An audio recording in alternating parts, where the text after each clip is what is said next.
Okay, now we will discuss about the managerial response to changes in business environment.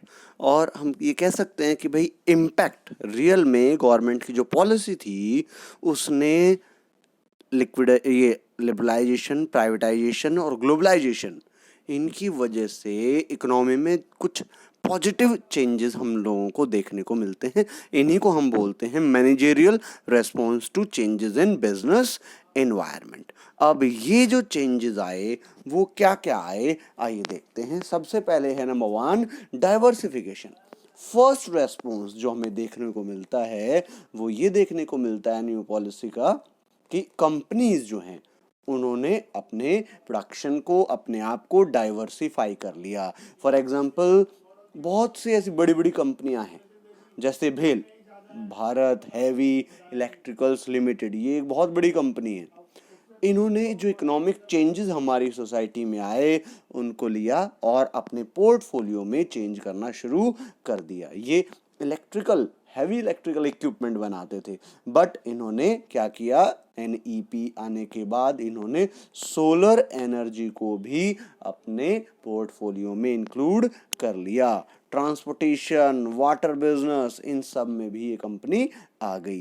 Reliance, Voltas, LG, Samsung, इन सभी ने अपनी activities को क्या कर दिया, डाइवर्सिफाई कर दिया। सो ये डाइवर्सिफिकेशन का रेस्पॉन्स हमें देखने को मिलता है किसके बाद, न्यू इकोनॉमिक पॉलिसी यानी लिबरलाइजेशन, प्राइवेटाइजेशन और ग्लोबलाइजेशन आने के बाद।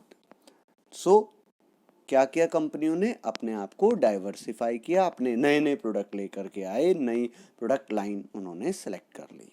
Next is joint venture, collaboration, consolidation of multinationals.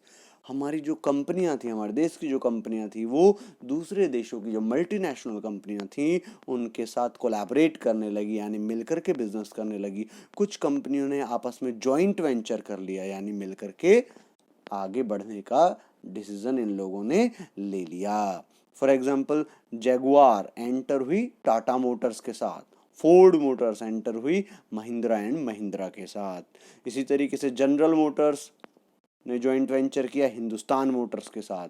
और अभी आपने देखा होगा वोडाफोन ने प्लानिंग की किसके साथ, आइडिया के साथ, और वो आइडिया के साथ मर्ज हो गई। सो ये जॉइंट वेंचर, ये कोलैबोरेशन, कंसोलिडेशन ऑफ मल्टीनेशनल, ये किस वजह से पॉसिबल हुआ, because of new economic policy. इसी की वजह से ये होना पॉसिबल हुआ। Next is brand building.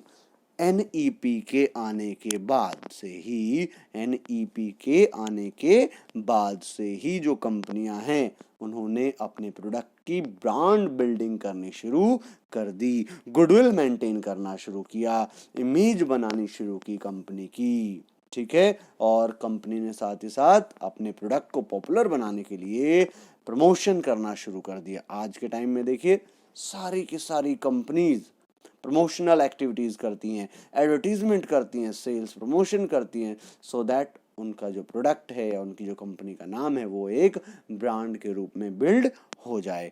तो ये सब स्पेशली हमें देखने को मिला कब, एनईपी के आने के बाद। Next point is use of latest technology. NEP आने के बाद लिबरलाइजेशन आया, ग्लोबलाइजेशन आया, हमारे पास लेटेस्ट टेक्नोलॉजी भी आना शुरू हुआ। कैपिटल गुड्स या टेक्नोलॉजी को हम फॉरेन कंट्रीज से भी परचेज करना शुरू करने लगे। इसके अलावा सभी कंपनियों ने, क्योंकि लगातार चेंजेस आ रहे थे और हर कंपनी चाहती थी कि नई लेटेस्ट टेक्नोलॉजी का वो सबसे पहले फ़ायदा उठाए, तो हर कंपनी ने अपना रिसर्च एंड डिपार्टमेंट स्टेब्लिश करना शुरू कर दिया। ठीक है, और टेक्नोलॉजिकल जो चेंजेस थे उनको जल्दी जल्दी अडॉप्ट करना शुरू कर दिया। स्पेशली उन कंपनियों ने जो IT sector, computer, laptop, phone manufacturing करती थी, उन सभी ने लेटेस्ट टेक्नोलॉजी का यूज़ करना शुरू किया। नेक्स्ट पॉइंट है इम्प्रूव्ड कंपनसेशन लेवल, मतलब एम्प्लॉयज को मिलने वाली सैलरीज। मल्टीनेशनल कंपनियां आ गई तो अब लोगों के जो एम्प्लॉयज़ के जो सैलरी पैकेज होते थे वो भी बढ़ने लगे, मैनेजर्स को अलग सैलरी मिलने लगी, टेक्निकल सर्विस देने वालों को अलग सैलरी मिलने लगी, जो इंजीनियर्स थे या मैनेजमेंट ग्रेजुएट थे उनकी सैलरी सिग्निफिकेंटली बढ़ने शुरू हो गई, क्योंकि हर कोई अब अपने यहाँ स्पेशलाइज्ड बंदा हायर करना चाहता था।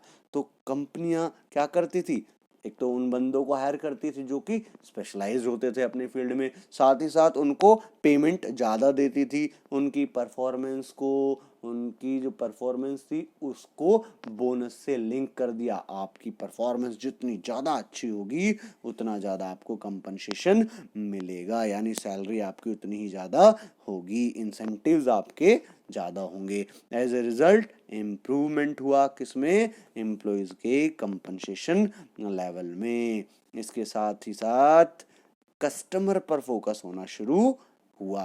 पहले प्रोड्यूसर अपने ऊपर फोकस करता था, वो सोचता था मैं जो प्रोडक्ट बना दूंगा वही मार्केट में बिक जाएगा, बट एनईपी आने के बाद, न्यू इकोनॉमिक पॉलिसी आने के बाद, लिबरलाइजेशन, प्राइवेटाइजेशन और ग्लोबलाइजेशन आने के बाद सारी कंपनियों ने ये सोच लिया कि भाई अब अगर हमें मार्केट में बने रहना है तो हमें कस्टमर की नीड के ऊपर फोकस करना होगा। So this is all about the managerial response to changes in business environment, और हम कह सकते हैं इम्पैक्ट गवर्नमेंट की पॉलिसी का जो रियल इम्पैक्ट रहा वो ये रहा। ओके, नेक्स्ट है जो हम पढ़ेंगे वो है डीमोनेटाइजेशन। ये डीमोनेटाइजेशन तो सभी को मालूम है क्योंकि ये अभी लेटेस्ट है। 2016 में नवंबर 8 का वो दिन था जब प्रधानमंत्री ने अनाउंस किया कि आज से 500 और 1000 के डिनोमिनेशन के जो नोट हैं वो सर्कुलेशन में नहीं रहेंगे, वो लीगल टेंडर नहीं रहेंगे, और इसी प्रोसेस को नाम दिया गया डीमोनेटाइजेशन। एज ए रिजल्ट क्या हुआ, 86% करेंसी जो सर्कुलेशन में थी वो विड्रॉ कर ली गई, यानी 500 और 1000 के नोट्स का जो लीगल टेंडर था वो विड्रॉ कर लिया।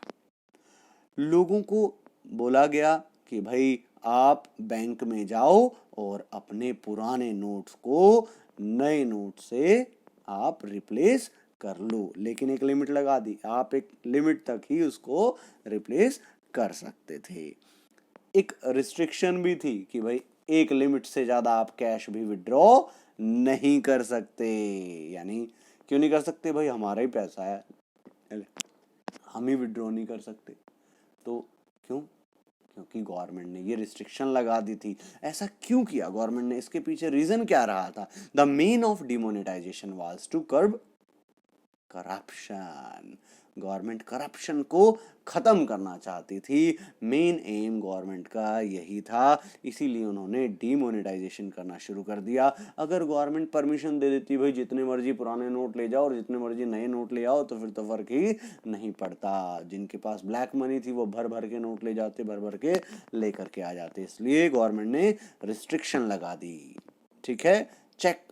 नाउ नेक्स्ट है check on use of notes for illegal activities. हम इलीगल एक्टिविटीज में जो पैसा लगता था उस पैसे को गवर्नमेंट क्या करना चाहती थी, उस पैसे को गवर्नमेंट रोकना चाहती थी ताकि इलीगल एक्टिविटी प्रमोट ना हो सके। इसके लिए भी गवर्नमेंट ने डिमोनेटाइजेशन किया, क्योंकि उन सब के पास 1000-500 के नोट, बड़े बड़े नोट रहते थे, वो सब बेकार हो गए, अब इलीगल एक्टिविटी के लिए पैसा नहीं बचा। एक और पर्पस था कि जो ब्लैक मनी सर्कुलेशन में है, लोगों के पास जो ब्लैक मनी का एक्युमुलेशन है वो सब बाहर हो जाए, या फिर सब अपने उस पैसे को लेकर के बैंकों में जाएं, और बैंकों में जाएंगे तो इनकम टैक्स वालों को पता चल जाएगा और इनकम टैक्स अथॉरिटी को उस पैसे के ऊपर टैक्स मिल जाएगा, यानी ब्लैक मनी भी सीज कर दी गई इस तरीके से।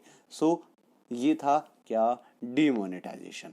अब इस डीमोनेटाइजेशन की फीचर्स क्या रही? डीमोनेटाइजेशन को एक टैक्स एडमिनिस्ट्रेशन मेजर्स के रूप में यूज किया गया। कैसे? डीमोनेटाइजेशन की वजह से लोगों को अपनी सारी कैश होल्डिंग डिक्लेयर करनी पड़ी और बैंक में जाकर के उसको बदलना पड़ा। जिन लोगों के पास ब्लैक मनी थी उन्हें अपनी अनअकाउंटेड वेल्थ को, प्रॉपर्टी को बताना पड़ा और उनके ऊपर tax as a penalty impose किया गया। सो टैक्स एडमिनिस्ट्रेशन भी अच्छे से किया गया because of demonetization. Next is non tolerance of tax evasion. जो लोग टैक्स की चोरी करते थे, ठीक है, वो लोग भी अब टैक्स देंगे, क्योंकि जिन लोगों ने अपने इनकम पे टैक्स नहीं दिया उन्होंने ब्लैक मनी एक्युमुलेट कर ली, तो अब क्या करें, अब उन नोट को बदलने के लिए बैंक में जाएंगे, तो अब जो उन्होंने टैक्स चोरी की थी वो सारी टैक्स की चोरी अब टॉलरेट नहीं होगी, अब उनको उस इनकम के ऊपर टैक्स देना ही पड़ेगा। यानी टैक्स एडमिनिस्ट्रेटिव मेजर्स के रूप में डिमोनेटाइजेशन का यूज हुआ और टैक्स एविजन का नॉन टॉलरेंस होना स्टार्ट हुआ। Next is tax administrating and channelising saving into formal financial system. Tax administrate हुआ यानी टैक्स लगाना शुरू हुआ लोगों की जितनी भी इनकम थी उसके ऊपर, जो उन्होंने अपने पास रखी हुई थी और बदलनी पड़ी अब उनको। एज ए रिजल्ट और भी कुछ हुआ। क्या हुआ, जो लोग घर में पैसा बचा बचा के रखते थे, क्योंकि 1000-500 के नोट उनके घर में पड़े पड़े बेकार हो गए, अब वो लोग उस पैसे को बैंक में जमा कराने शुरू कर दिया उन लोगों ने। यानी जो सेविंग थी जो घरों में पड़ी रहती थी वो चैनलाइज होना शुरू हुई, फॉर्मल फाइनेंशियल सिस्टम में आनी शुरू हुई। As much of the cash deposited by people for exchange will be offered to people for loan। मतलब क्या हुआ इसका कि जितना पैसा लोगों के पास था वो सारा सर्कुलेशन में आया, क्योंकि बैंकों के पास पहुंचा और बैंकों ने उसके ऊपर बैंकों ने उसके ऊपर क्या करना शुरू कर दिया, लोन प्रोवाइड करना शुरू कर दिया, क्योंकि पैसा अब सर्कुलेशन में आ गया। Next is creating less cash और डिजिटल कैश लाइट इकोनॉमी। ये डीमोनेटाइजेशन ही था जिसकी वजह से हम सभी ने डिजिटल कैश को अपनाया। कोई पेटीएम यूज करने लगा, कोई भीम यूज करने लगा, पीओएस मशीन्स की डिमांड बढ़ने लगी, ये सारा काम होना शुरू हुआ। जितने भी डिजिटल जो आपके ये वॉलेट बोलते हैं, ये सब का यूज होना डीमोनेटाइजेशन के बाद से बहुत ज़्यादा शुरू हो गया इन सब का यूज होना। सो ये फीचर्स थी किसकी, डीमोनेटाइजेशन की। इम्पैक्ट क्या रहा देश की इकोनॉमी पर और वेरियस सेक्टर्स पर, क्या इम्पैक्ट रहा, आइए इसको भी देख लेते हैं। इम्पैक्ट ऑफ डीमोनेटाइजेशन, मनी या इंटरेस्ट रेट्स पर क्या इसका इम्पैक्ट पड़ा। डिक्लाइन इन कैश ट्रांजैक्शन धीरे धीरे कम होने लगी, बैंक डिपॉजिट्स बढ़ गई और फाइनेंशियल सेविंग भी लोगों की, क्योंकि बैंक में गई तो दिखाई देने लगा कि ये भी इंक्रीज होने लगी। प्राइवेट वेल्थ, जिन लोगों ने घर में पैसा जमा कर करके रखा हुआ था उन सभी का प्राइवेट वेल्थ डिक्रीज होना शुरू हुआ, क्योंकि डीमोनेटाइज होने से नोट्स जो थे वो उन्हें या तो रिटर्न करने पड़े या फिर वो बड़े बड़े बेकार हो गए। एज ए रिजल्ट वो उन 1000 और 500 के नोट से रियल एस्टेट में भी प्रॉपर्टी नहीं खरीद पाए। दैट्स वाई जो रियल एस्टेट थी उसमें भी प्राइस गिरने शुरू हो गए। नेक्स्ट इज पब्लिक सेक्टर के वेल्थ पर इसका कोई इफेक्ट नहीं पड़ा, क्योंकि पब्लिक कंपनियां कोई भी ब्लैक मनी अपने पास जनरेट नहीं करती थी। Next is digitization, digital transaction बहुत ज़्यादा बढ़ गई, नए नए यूज़र आने शुरू हो गए। वो लोग भी जो पहले डिजिटल ट्रांजैक्शन को यूज़ नहीं करते थे वो लोग भी अब डिजिटल ट्रांजैक्शन को यूज़ करने लगे। रियल एस्टेट के प्राइस अभी बताया मैंने कि डिक्लाइन होने शुरू हो गए थे। क्यों डिक्लाइन हुए, क्योंकि ये डीमोनेटाइजेशन होने से क्या हुआ, नोट्स बेकार होने शुरू हो गए, लोगों ने रियल एस्टेट में पैसा लगाना बंद कर दिया। एज ए रिजल्ट प्राइस वहाँ के डिमांड क्योंकि घट गई तो प्राइस भी डिक्लाइन होना शुरू हो गया। नेक्स्ट टैक्स कलेक्शन ये तो ड्रास्टिकली इसमें बड़ा चेंज आया, बहुत ज़्यादा टैक्स कलेक्शन गवर्नमेंट को मिलनी शुरू हो गई क्योंकि लोगों ने अपनी इनकम को डिस्क्लोज करना शुरू कर दिया. So this is all about the impact of demonetisation, and this is all about our chapter. Thank you.